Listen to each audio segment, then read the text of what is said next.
我係 Chelsea。好啦，嚟到我哋第5日嘅行程啦。哇！我哋今次咧喺雙溪呢度就首先住咗第一晚先，咁就係入住咧小涌園天遊酒店。係啦，咁我啱啱 check out 咗啦。咁呢間酒店咧就11點鐘 check out 嘅。咁今朝咧其實我哋都有食到早餐嘅。佢咧早餐就係7點至10點咧就 free time 咁樣自己落去食嘅啫。咁你就係 buffet 早餐嚟嘅。不過我都唔建議大家太遲去，因為咧好多人，同埋好多嘢食。我想講點解好多人或者係要排隊係有原因，因為佢個嘢食種類實在太多，同埋咧佢嗰個風景係超級靚。我哋咁啱安排咗喺窗邊位啦，望住紅葉咁樣嘆杯咖啡，食嘢嘅話就真係好開心。去食物嘅話咧就種類都有好多啦，日式、西式，跟住仲有啲係即席整嘅奄列啊，又或者係 French toast 都有。但係咧，我覺得最 highlight 就係佢個魚生飯。係啦，佢有個水涌吞拿魚魚生飯啦，咁佢係限定嘅，太晏佢就應該冇㗎啦。咁除咗呢個之外咧，仲有一個嘅咖喱飯都好好食啦，咖喱牛腩飯嚟嘅，哇！佢個咖喱咧係甜甜地咁樣，好開胃咁樣嘅。咁除此以外，你唔中意啲飯嘅話咧，都有關東煮啦，跟住又有一啲 bacon 啊、腸仔啊，全部都會有咯。咁所以其實係種類好多啦。咁你要花少少時間去食嘅。咁同埋真係好多人，因為呢間酒店咧基本上 full booking 咁滯，我就咁睇嘅話。咁所以你諗下咁多人一齊去食早餐咧，勁爆咯！我哋頭先係大概8點鐘落到去咧，都要等少少時間咁先入到去。係啦，咁所以就唔好太晏去啦。同埋呢個早餐真係非常之值得你起身落去食嘅。咁我哋嗰間房咧其實都好好嘅，即係喺出邊我哋夜晚亦都有浸自己個溫泉，亦都有去浸個公眾浴場嘅。我就浸咗5樓嗰個啦。咁佢5、6樓咧其實係每日咧 switch 嘅，即係男女咁樣 switch 啦。咁我淨係浸咗5樓嘅啫。5樓咧，如果你係行出去出邊浸戶外嗰個咧，其實佢係一個石圍住你咁樣，然之後好多個棵樹圍住你，望住個瀑布咁樣流落嚟咁樣，我覺得係幾舒服幾正嘅。咁但係我都好夜去浸，差唔多11點先去浸，就唔係話太多人嘅啫。咁6樓嗰個咧就係女湯咧，咁6樓女湯咧佢其實咧就同師兄個望嘅風景就完全唔一樣，佢係天海一色嘅風景嚟嘅。我就係同師兄一齊都係夜晚11點幾嗰啲時間浸，咁就見唔到好靚嘅藍天大雲，但係望到好多星星嘅。反而咧佢喺 lobby 嗰個搭 lift 嗰個位咧有棟個牌咧就寫住日出時間，應該都有唔少朋友咧專登係等日出嘅時間去睇，因為咧呢間酒店其實 location 咧喺個山上面嘅，佢就比其他雙根嘅溫泉咧高咗1大截，所以佢哋個風景咧係再靚啲。咁你話要講缺點嘅話咧，我自己覺得最大嘅缺點咧，可能會係真係太多遊客嚟嘅，因為真係好多人。即係因為你成程食飯嘅時候，除咗琴晚食鐵板燒之外咧，你基本上成間酒店咧，你一出到去一啲嘅 common area 都好嘈。你無論係喺5樓呢一度啦，或者你去1樓下邊咧，都係好多人比較嘈少少，早餐都好嘈啦。咁呢個可能即係我自己唔係好中意啫。咁但係其實即係對大家其實零影響嘅。咁最好就揸車嚟啦，因為佢停車場咧，其實喺正出邊咧係都幾鬼多位嘅。即係我話 full booking啦，但係其實咧出邊啲位都仲有幾個剩咁樣咯。咁我哋而家咧就會離開間酒店㗎啦。咁我哋啱啱咧就擺晒啲篋上架車度啦。咁然後我哋咧就會去邊度先咧？我哋就會去雙根城市嗰一帶，同埋睇蘆之湖。係啦，咁我哋咧都係揸車去，其實好快啫，10零分鐘車程咧就已經可以去到㗎啦。咁我哋去到咧再講 ，let's go。好啦，我哋就停咗車啦。我哋就嚟到元雙根呢一帶啦。係啦，咁我哋停咗喺邊咧？其實附近都好多停車場嘅。咁我哋停咗一個唔係話好近嘅位啦。咁啊停咗喺 P8嗰度嘅。咁大家可以 search 翻 P8。咁啱啱我睇翻咧，啲停車場附近其實全部都差唔多錢嘅啫，大概330 yen 一個鐘啦。然後就其後每半個鐘咁就加錢啦。咁我哋預留2個鐘左右咧，就大概690 yen 應該就。咁你去到嗰邊停車場應該都差唔多。但我哋諗住喺呢度咧係可以一路沿路咁樣行啦，咁所以我哋就停呢一邊咁樣啦。哎呀，不過好可惜，今日富士山收埋咗。我第一次同媽咪嚟嗰陣時係有個鳥居啦，跟住富士山喺呢度，跟住仲有隻海盜船咁樣開，好似個 postcard 咁。如果大家用周遊券嘅話咧，其實咧3日嘅雙根周遊券咧，佢會包你由新宿去到小田園站嗰個程啦，跟住再加咧無限次搭嗰個登山纜車，跟住登山列車，同埋仲有係呢個海盜船嘅。不過今日就未有，同埋我哋咁啱今日嚟咧，自駕遊咧真係非常之好嘅決定，因為咧纜車咧係維修緊嘅。係啊，我哋呢個時段維修緊，所以我哋就一定要揸車啦。咁我哋咧就喺呢度沿路行過去啦。你見到個水中鳥居咧，其實就喺嗰邊咯，呢個位。咁你行過去都好近，一個半彎咁樣嘅啫。呢個踩呢個咧，咪我哋之前喺上野公園有踩過嗰種。但係呢個我有啲驚。好鬼攰啊，大佬！呢個好鬼遠啊，去到。同埋咧真係好多鴨仔喺度㗎，呢度見到。係啊！哇，真係好多鴨嘅喎。鴨你咧？我唔係咯。好啦，我哋頭先咧就係喺嗰邊啦，個大鳥居嗰度咧就停咗車啦，跟住之後咧就一路行過嚟呢度啦。咁沿海行咧大概行咗10分鐘內啦。咁我哋好慢行咯，咁咧都幾舒服喎，真係。同埋都好建議大家咧，唔好淨係嚟神社咧就派喺神社個停車場，因為其實沿海嗰啲風景咧超級靚，所以可以一路散步一路享受下風景。係啦，咁我哋一路行過嚟有咩睇咧？咁咧行前啲咧就有個水中鳥居啦。咁呢一度咧就係個箱根嘅神社。咁首先我哋咧就會行上去箱根神社嗰度先。咁行咧都幾多人都係行呢個方向，所以大家跟住人流咧就應該冇問題啦。哇！我哋嚟到咧個入口啦。頭先咧行咗一大段路啦，咁咧嚟到呢度咧就先至係個入口。呢度咧就係一路行上去咧就係神社嚟㗎啦，應該。咁我後邊咧就有個大嘅停車場咁樣嘅。咁你如果唔想行頭先嗰段路，都可以泊呢度啦。咁但係我都建議大家行下散步都幾好。咁跟住呢度咧就係一條嘅超長樓梯。OK 哇，其實唔係好長啫，起碼望到終點咯。係啊。上次我哋前間神社望唔到個終點，大佬。新初山前間神社真係太攰。哇！我哋上咗嚟啦。哇！咧望到個終點啫，雖然但係咧都幾吃力啊嚇。我覺得好 OK。我上次咧因為時間關係就冇嚟過，今次係第一次嚟。哇！有少少唔一樣佢。哇！佢呢個神社係嚟到呢度咧，偏偏咧呢個位咧就冇乜好多樹咯。真係好唔同喎，因為咧頭先咧好多樹遮住咧，就好似收埋咗個神社咁樣嘅。佢呢邊咧呢個神社咧中間都係可以參拜啦，咁你呢度都係可以參拜啦，有啲籤可以求啦。咁因為我見咧佢有好多個龍頭，其實入到嚟已經有好多個龍頭咁樣啦。原來佢呢度係九頭龍神社，咁所以咧就會見到好多龍嘅一啲擺設咁樣咯。咁哇都幾得意，咁佢唔係話好大個 area 嘅啫。咁呢度如果咧大家係想參拜嘅話咧，即係入邊咧，啱啱我哋咁啱見到有人入去參拜啦，咁係要預約嘅。好，我哋啱啱咧就喺上邊呢度咧買咗一啲嘅御守啦，但係咧留意翻咧佢上邊呢度咧就冇御朱印章嘅。如果想寫咧就要落翻去下邊嗰度寫。咁我哋而家咧就要落翻去下邊。好，我哋啱啱咧就寫咗啦，佢呢個係500英嘅啫，有3款唔同嘅印嘅。咁我就揀咗九龍頭啦，因為頭先我話有好多九，即係啲龍好聲力長嘛。咁咧呢個係咩？惠比壽神。七福神有福氣。好啦，我哋而家咧就喺神社嗰度咧，直接行樓梯落嚟呢度咧，就見到個水中鳥居。咦，今晚有海盜船我見到。咁咧佢行落嚟啲梯級咧都有啲大級，需要小心啲。同埋咧係咁樣咧去排隊影嘅，咁都幾有規矩啦。咁我哋而家咧就一齊排隊影啦，都唔算好長龍啫喎。講明咧就話咧要3分鐘之內咧就影好晒相咁樣嘅，咁所以大家就守一守規矩。哇！但係個海盜船就咁睇咧，幾靚喎。係啊，係好大同好靚嘅，我搭過一次。咁靚過個觀光船好多喎。係啊。老實講，好，我哋啱啱咧就影完啦。我哋影咗3分鐘左右啫，真係。係，我哋3個人影咗3分鐘。係，因為太凍，所以就好難咧喺嗰度太耐啦。咁我建議大家咧就盡快影啦。係啊，同埋手機都足夠啦，因為咧佢咧呢度咧佢個光打埋嚟咧好難影得好勁嘅。咁因為咧你就帶支 wide 啲嘅鏡啦，咁我就冇帶支太 wide 嘅鏡嚟，咁所以就冇影太多啦。不過手機已經好靚，同埋等我哋等咗幾耐？大概半個鐘左右啦，我哋等咗，咁都 OK 嘅。但係我覺得係值得等嘅，因為咧其實日本咧水中鳥居就唔係好多，呢個咧係繼我哋喺白蘇神社見咧另一個都幾壯觀嘅水中鳥居，所以就幾值得嚟，我覺得真係幾值得等嘅。同埋而家天氣越嚟越好，我想講。係啊。希望我哋去到停車場嗰日係見到富士山出嚟。係，我哋而家行翻去停車場攞車先。我哋而家咧行翻過嚟呢邊啦。咁咧呢個就係個遊覽船。啱啱我哋都見到個海盜船嘅，都行得都幾密嘅。不過我哋就唔會搭船啦。今次我哋而家咧就慢慢行翻去咧攞翻架車，跟住我哋就會出發去下一站，我哋就去大涌谷嗰邊嘅。同埋咧着襪褲仲好啊，好凍啊！你話唔着啫嘛？你自己唔着啫嚇，開叉裙。今日好凍啊！今日5、6度咋？4度啊！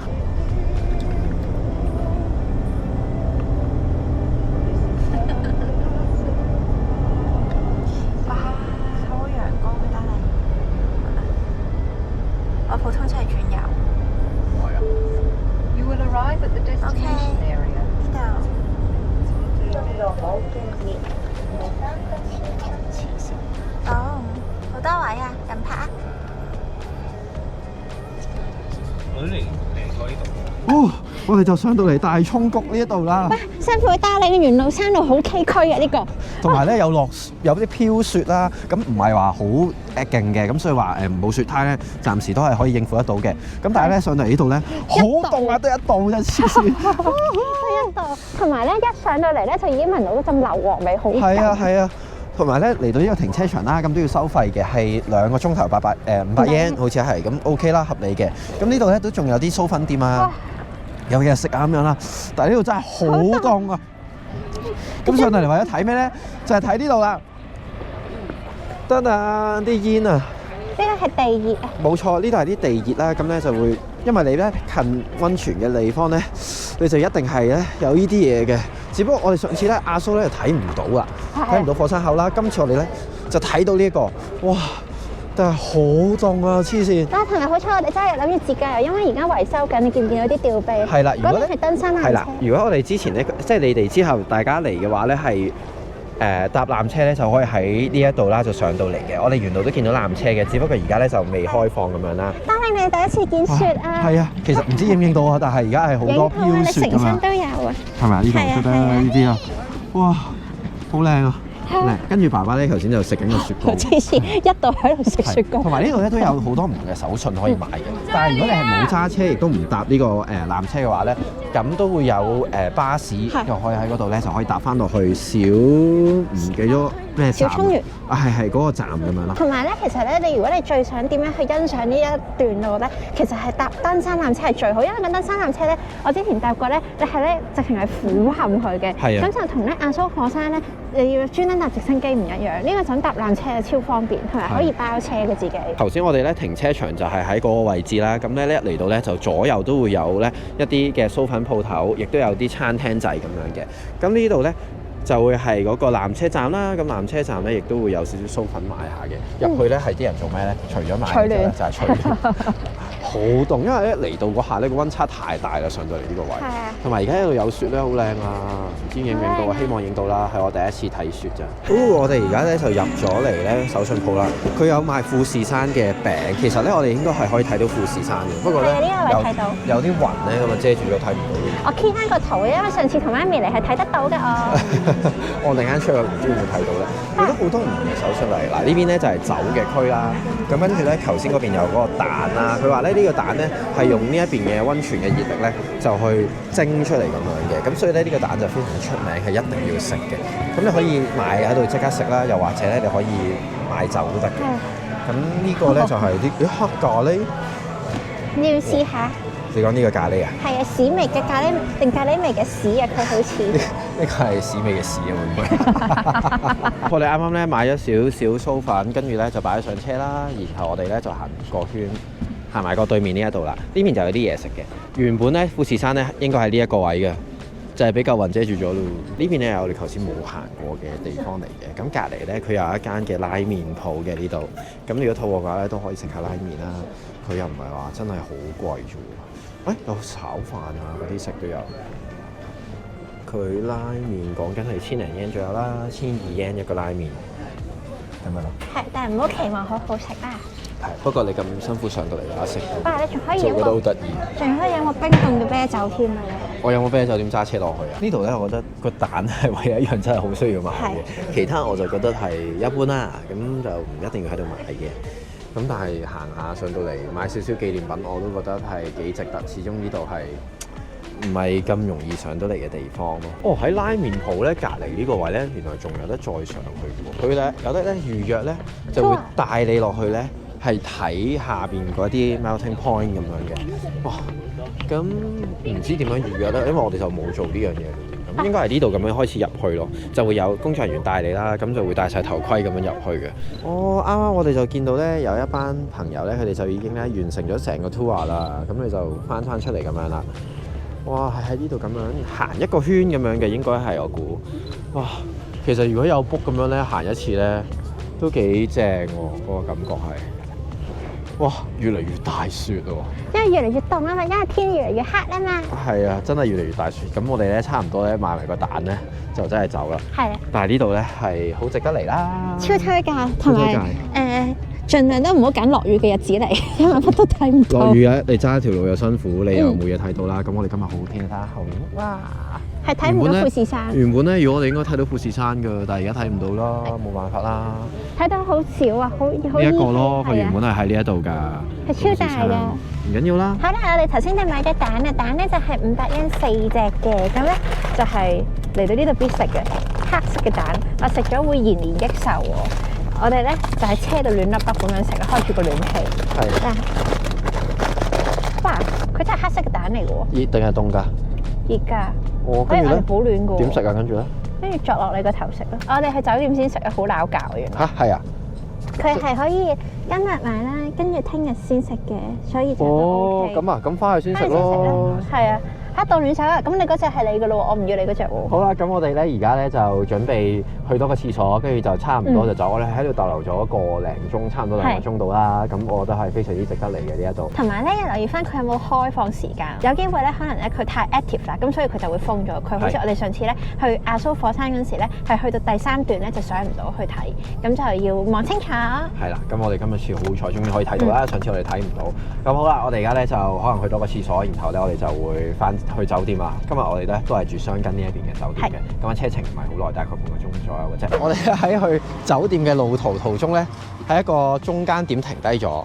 係，就喺呢個啦。呢個站叫湖咩啊？湖咩啊？狗啊！咁咧，我哋呢度咧其實係佢巴士站咧其中一個站嚟嘅，我發覺嗱。而家啱啱有架巴士咧，佢就走啦。咁其實落山呢度咧，大概10分鐘到就嚟到啦。咁啊唔使錢咁樣就停一停低咁樣啦，就可以影個相咁。因為我哋見到咧呢度咧有個好靚嘅日落啦。雖然睇唔晒成個日落，不過咧得咁樣望下，哇幾靚喎！好靚啊！佢呢度咧其實都仲係蘆之湖嘅 area。其實我哋今日全日咧都係圍住蘆之湖呢度行嘅。咁佢呢度遊覽船，我唔知咧佢係咪遊覽船其中一個 spot 咧就嚟到呢一度咁樣咯。但係呢度都幾靚啦。咁我哋停低架車，跟住就行下。而家咧就大概咧差唔多3點9左右啦。咁我哋去到酒店應該4點零鐘，咁就差唔多啦。好大雪啊！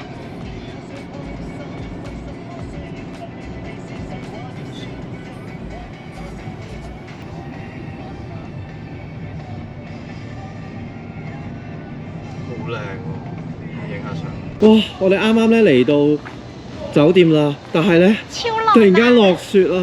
啊！仲要有紅。其實我哋咧頭先一路咧揸車嚟嘅時候咧已經係落緊雪㗎啦，而家係好大雪咯。即係佢唔係積雪嗰種，但係咧，你睇下雪咗個頭，得得。我哋眼睫毛啊，同埋。我哋咩咪都未插啊！而家即刻咧係全間旅館嘅人咧都出晒嚟咯。哇！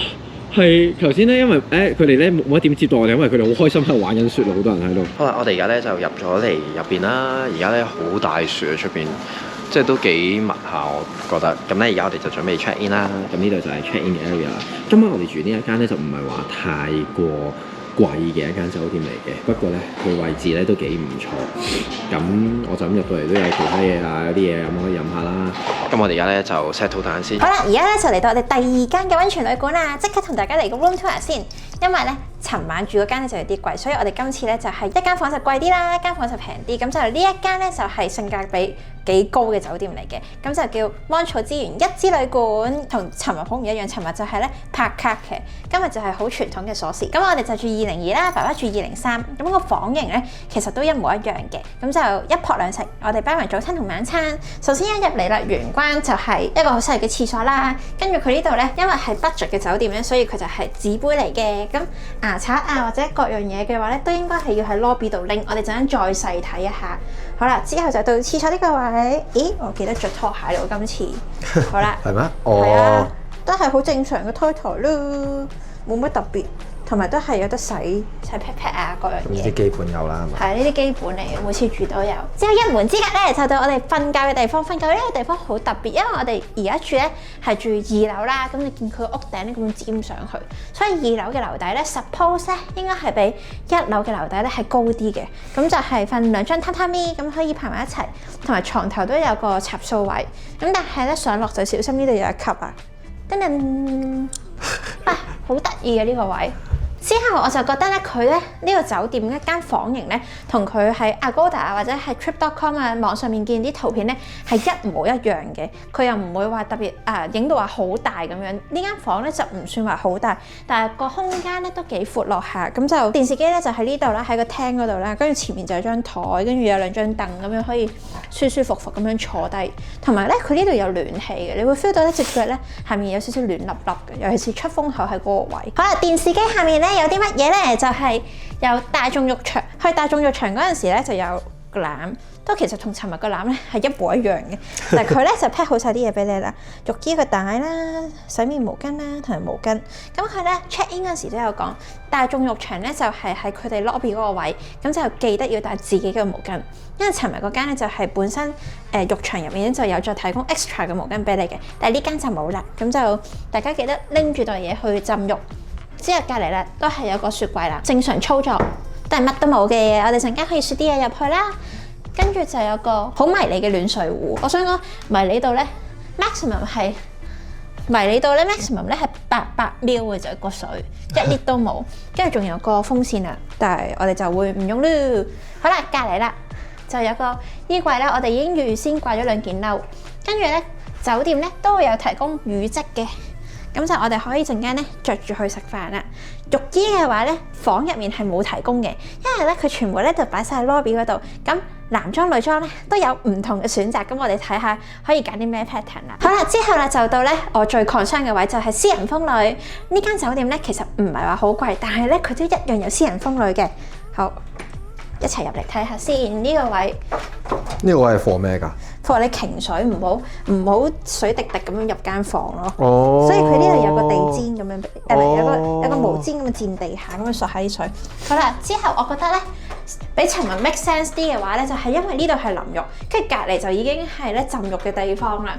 尋日咧嗰度咧，佢淋浴嘅地方咧，同本身私人風呂嘅地方咧，就距離好遠下。但係你好明顯咧，見到佢呢度咧，就係 raw 啲、溫馨啲，同埋係冇咁高級嘅。好啦，之後呢個 L 型嘅位咧，就係佢私人風呂，咁佢已經咧預先咧有溫泉啲水㗎啦。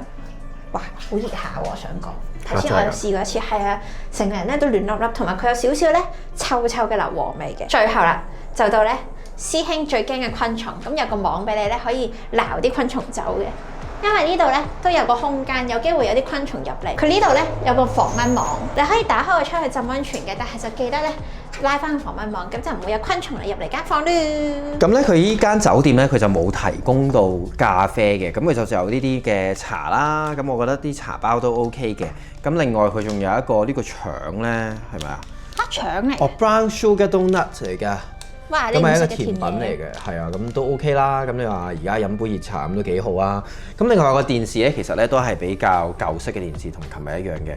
咁都係乜鬼嘢都冇啦。咁啊可以睇翻日本嘅電視台，或者你自己睇嘅嘢都 OK 啦。咁你咧 check in 嘅時候咧，佢就會問埋你咧食嘢嘅時間嘅。咁我哋咧晚餐咧就係5:09啦。咁聽朝咧早餐就食7:40。咁咧佢 check out 咧係10點鐘嘅，咁同埋咧佢早餐嘅時間得3個，即係7:40啦、8點啦同埋8點半啊，好似係。咁所以咧大家就留意翻啦，呢度就唔可以話太晏咧去過嚟嘅，你一定要3點至6點咧去 check in 嘅，咁你遲咗咧就可能冇晚餐。係啦，可能你又冇嘢食啦。咁因為佢得2輪嘅啫，咁所以就大家千祈唔好遲到啦。呢間酒店嘅位置咧，其實咧佢附近係真係咩都冇嘅。即係我沿途揸落嚟咧，可能係頭先有啲大雪啦，咁有啲緊張，咁所以其實我都唔會話見到有啲咩 Family Mart 嗰啲啦。咁但係咧，佢呢度都有啲 vending machine 啦，同埋咧頭先 check in 個位咧都有啲嘢食可以買下嘅。咁有啲咩買咧？我哋而家咧就落去咧去攞浴衣，咁啊順便睇下有冇啲咩其他嘢買。呢個咧就我哋頭先 check in 嘅地方啦，咁啊大堂啦。咁我哋2間房其實就喺呢度嘅啫。大家可以見到咧，佢成間酒店咧就係2層，然之後你眼見到晒呢一度噶啦。咁仲有隔離咧個別館咁樣啦，咁我哋呢邊咧就係最平嘅房型，咁而我哋架車就泊咗喺度嘅啫，咁就都幾方便嘅。不過唯獨是最唔方便一樣嘢係咧，佢哋就真係冇 lift 俾客人用嘅，咁我哋就要鬥呢條樓梯咁樣鬥上去咯。不過其實咁近我哋個架車咧係非常之方便，又咁啱得咁巧俾我泊正喺呢度。咁呢度係 check in 嘅地方啦，咁呢度咧除咗係 check in 之外咧，其實佢仲有啲嘢買嘅，同埋佢啲 free drink 其實頭先我已經睇咗啦，簡單咁，佢有啲好多嘅汽水啊、綠茶啊，咁啊可以隨便飲啦。咁另外咧，呢度就有啲手信啊，咁啊有救命嘅杯麵可以買啦。咁跟住呢度咧就係食飯嘅地方啦。咁後邊咧呢度就係男湯女湯啦。咁咧就係咧大眾浴場嚟嘅。咁我哋都可能咧會試一試。咁咧呢啲咧就係自助攞牙刷啊，呢啲喺度攞嘅要。咁下邊就係啲浴衣啦。咁啊，男士嚟講都算有翻有啲選擇㗎，一兩個選擇咯，叫做都好。其實都冇嘅。其實咧，女士得一款，男士得一款嘅啫。佢有講話咧係點好好啊！呢度咧有教點着啊，真係從來都冇人教我哋點着，我哋係真係亂咁自己嚟嘅。你就 M 碼唔係，我應該 L 咯。 No， 你同爸爸都係 M 碼。跟住佢呢度好得意咧，佢有其他嘢借嘅喎。咁就有指甲鉗啦、直髮夾啦、skin care 啦、叉電同埋有 board game， 即係我哋可以坐大啲啊，係咪咁啊？喂 board game 唔一定係坐大點，你睇下呢個係咩嚟咯？咩嚟㗎？呢啲係咩？唔知啊，我想知道 skin care items 係乜嘢，我問下先。好啊，咁跟住呢度有一個嘅休憩位啦，咁係有啲咩玩咧？我都唔清楚。呢度有個電視睇，跟住有扭蛋咁樣，有微波爐喎，好好喎。跟住就望到我哋今晚嘅餐廳喺入邊。咦，我哋今晚應該係食 shabu shabu 喎，如無意外。跟住借 skin care 係有啲咩㗎？係應該係有 lotion 洗面同埋爽膚水咁樣咯。哇，係好嘅牌子嚟喎，係 Pola 嚟嘅喎。但係Pola 係一個日本嘅美妝牌子嚟嘅，咁護膚品都幾好用。同埋咧呢個咧應該係 limited 嘅，我見咧我係攞咗最後嗰張卡啦，所以就攞咗最後嗰一 set。即係攞張卡係攞張卡就去。即係代表有幾多？呢個記錄都好。同埋記得咧，如果你借咗嘢之後咧 check out 嗰陣時，你要攞翻落嚟還嘅。好，我哋咧啱啱咧就食埋飯添啦。係啦，我哋今日嘅晚餐時間就比較早，就5:45。咁啊，其實咧，我哋頭先嚟到嘅時候咧，就沖咗個涼啦，浸咗個溫泉，跟住咧就去咗食飯嘅。咁咧，首先講一講個溫泉先。呢度個溫泉泉水咧，我自己覺得咧係幾滿意嘅，老實講。因為首先咧，佢嗰個 area 咧入邊浸咧，其實係再大少少啦。另外咧，其實佢嗰個簾咧係可以開咗啦，咁你就可以望到出邊嘅。不過因為而家咧太夜啦，咁望出去就黑掹掹。係啦，黑掹掹啲啦，咁所以我就冇開啦。咁跟住5:9咧，我就去咗食呢個晚餐啦。咁個晚餐咧，其實都係喺頭先我哋 check in 個 area 嘅隔離嘅啫。咁佢係一個咧 sukiyaki 嚟嘅，咁就有一啲嘅牛啦，同埋有豬嘅。咁另外咧，佢仲有一啲嘅唔同嘅特色小食咁樣啦，啲前盤啦，嗰啲前盤咧係好好食嘅，我覺得。尤其是咧係嗰個刺身，佢刺身有金木雕啦、吞拿魚同埋有魷魚，3款都好新鮮。另外咧最 surprise 我哋咧，我哋平時之前食一鋪兩食都有食過壽喜燒嘅，或者係食過其他嗰啲懷石料理啦。但係佢呢一個咧，佢係上咧原條金木雕嘅魚嚟嘅喎，係真係好大條圓盤咁樣上，咁就係我哋3個人就 share 一條魚嘅。咁嗰條魚係真係我第一次係料理咁樣去做一條完整嘅魚咁樣啦，喺日本食，我覺得係真係幾唔錯，幾好食。咁個肉咧，佢唔係話好滑嘅嗰啲嘅，但係係好鮮味嘅。我覺得個金木雕係好正啦。咁佢前菜咧，其實都會有刺身係有金木雕嘅，咁我都覺得係好好食嘅。咁前菜有6樣唔同嘅嘢啦，我都覺得係幾唔錯啦。除咗有個咧係饅頭啦，我自己就唔係太中意嘅啫。咁另外咧，佢仲有一個湯嘅，咁就係一個蜆嘅湯啦。咁佢就係由糊咁樣倒出嚟，咁入邊啲蜆都係可以食嘅，我都覺得係幾鮮味嘅。咁另外咧，嘢飲方面咧，真係不得了！我哋第一次咧係飲品放題嘅，但係我哋係冇加錢嘅。佢應該係咧，我 booking 嗰陣時就 inclusive 包埋咗入面，咁就係任飲。係啦，啤酒啊、sake 啊、梅酒啊、highball 啊，全部都任飲。冇錯，汽水都有啦。咁如果你唔飲酒嘅都有汽水啊，嗰啲可以任飲啦。佢有自己嘅 craft beer 我都有試咗嘅，但係我覺得就唔係太特別啦。咁佢普通嘅 craft beer 係咩咧？我就飲唔出係咩啦。咁跟住佢仲有呢個sake 啦，sake 有凍同埋熱都會有嘅。咁另外仲有梅酒啊，跟住仲有紅白酒你都可以嗌嘅。咁我哋咧就我飲咗3杯啦，咁小姐就飲咗2杯。咁去到最尾咧，仲有個嘅甜品啦。咁個甜品咧係有幾款嘢嘅。咁你可以嗌咖啡或茶，跟住有個雪糕，跟住有個果凍，然後有個撻，跟住係個紅豆糕，係啦，紅豆糕咁樣咯。咁我覺得係 OK 幾唔錯嘅。我理解點解唔同嘅外國嘅朋友係好中意呢間酒店，就係因為咧佢哋可以都幾體驗得到日本嘅特色嘅。即係佢唔係話好傳統嘅間酒店，但係佢係一個比較新派少少，但係又好想表達傳統日本嘅風味俾外國嘅朋友睇咁樣。咁所以我覺得係幾唔錯。咁雖然佢話價錢唔係好貴，但係佢嘢食我係非常之好。係啊，即係早餐未知，但係佢晚餐我係幾滿意嘅。老實講係幾好嘅。好，咁呢個咧就係我哋第5日嘅行程啦。咁今日咧我哋行程都真係幾豐富啦。我哋就去咗睇個雙根嘅神社啦，仲有個水中鳥居啦，跟住又上咗呢個大涌谷嗰邊啦。咁啊，如果有車啊，真係好方便啦。因為我哋上個大涌谷大概係20零30分鐘已經 OK 嘅啦，所以係好 OK 嘅。咁同埋今日係我人生第一次咧體驗落雪，仲要係揸緊車嘅咁樣落雪，我自己覺得係幾大嘅感覺嘅，幾好嘅我覺得。咁但係就唔係話去到好大積雪咁樣，咁所以咧暫時我哋都未話加雪胎咁樣嘅，咁都仲可以應付得到啦。咁我哋聽日會去邊一度咧？我聽日就會 shopping。冇錯，我哋聽日咧就會去御殿場 Outlet 嘅嗰邊去 shopping 嘅。咁去御殿場之前，我哋會唔會去其他地方咧？暫時未知，但係我哋咧最終目的咧都係去御殿場嗰邊嘅。咁我哋都會住嗰邊啦。咁今晚呢個酒店咧，我哋住1晚嘅啫。咁想知我哋聽日嘅行程咧，記得留意我哋下一條片啦。好，咁呢條片咧就嚟到呢度啊！中意條片記得 like 同埋 share 條片，未訂閱我哋頻道嘅 subscribe 我哋 like 我哋 Facebook 同埋 Instagram。咁我哋下條片再見，拜拜。